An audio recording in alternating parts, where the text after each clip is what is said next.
নমস্কার বন্ধুরা, তোমরা সবাই কেমন আছো? আশা করি তোমরা সবাই ভালো আছো। আমিও খুব ভালো আছি। বর্ষার দিনে ভুট্টা পোড়াবো বাড়িতে। চলো দেখা যাক কীভাবে আমি গ্যাসেই ভুট্টাগুলো পোড়াতে পারি। গ্যাসেই ভুট্টা পোড়াবো, ঠিক আছে? আস্তে আস্তে ভুট্টাগুলো প্রথমে উপরের খোলাগুলোকে, নোংরা থাকে না, উপরের খোলাগুলোকে ফেলে দেবো। কোনো বাসন নয়, দেখো ভুট্টার পাতা দিয়েই আমি কীভাবে পুরো ভুট্টাটা পুড়িয়ে ভুট্টার পাতার মধ্যে দিয়ে কাজ করছি। তোমরা সবাই দেখতে থাকো বন্ধুরা।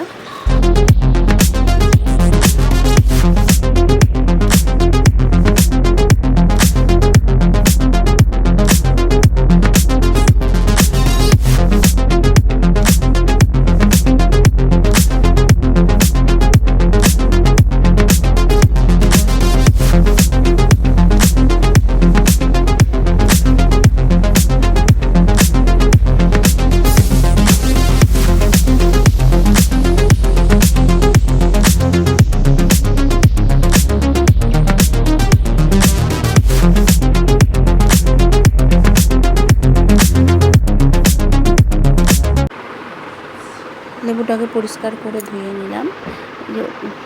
ভুট্টার যে ওপরের পাতাগুলো থাকে না, সেগুলো ময়লা থাকে, ফেলে দিয়ে ভেতরের পাতাগুলো কিন্তু একদম পরিষ্কার থাকে।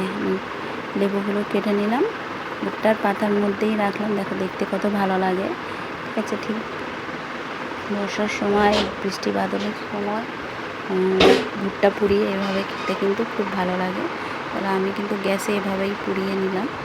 তোমরা দেখতে থাকো বন্ধুরা। তোমরাও কি এভাবে খাও? অবশ্যই কমেন্ট করে জানিও। তোমরা কে কে ভুট্টা খেতে ভালোবাসো জানিও।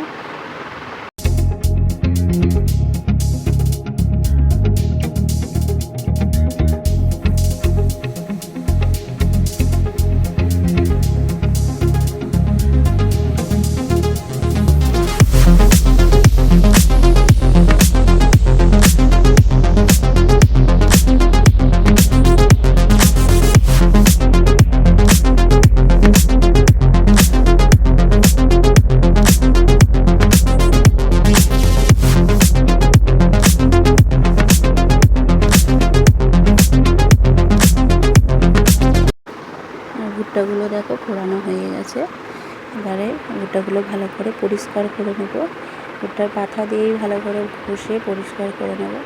তো যা কালি ময়লা যা থাকে ভালো করে পরিষ্কার করে নিয়ে একদম ভুট্টার পাতাগুলো যেন মনে হচ্ছে পুরো একটা ন্যাপকিনের মতন ইউজ করা যায়। বাসনও তো সবসময়ই ব্যবহার করি। আচ্ছা, কিন্তু খুব মজাই লাগলো, ঠিক আছে? সবাই দেখতে থাকো বন্ধুরা। আমি তো এইভাবেই পুড়িয়ে লেবু দিয়ে নুন দিয়ে ভুট্টার গায়ের মধ্যে ভালো করে লেবু আর নুনটা লাগিয়ে নিয়ে খেতে কিন্তু দারুণ মজা লাগে এই বর্ষার সিজনে। তোমরাও বাড়িতে এভাবে করে খেও।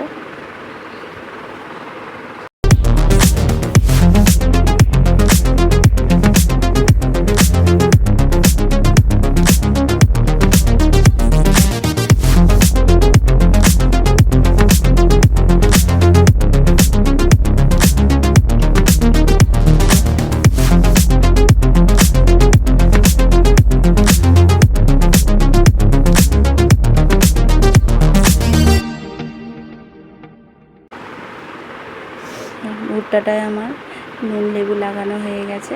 এবার আমি ভুট্টাটা খাওয়ার মজা নিচ্ছি। তোমরাও সবাই এভাবে ভুট্টা খেও, দারুণ লাগে বৃষ্টির ওয়েদারে। আমার পুরো ভিডিওটা দেখার জন্য বন্ধুদের অসংখ্য অসংখ্য ধন্যবাদ। ভালো থেকো।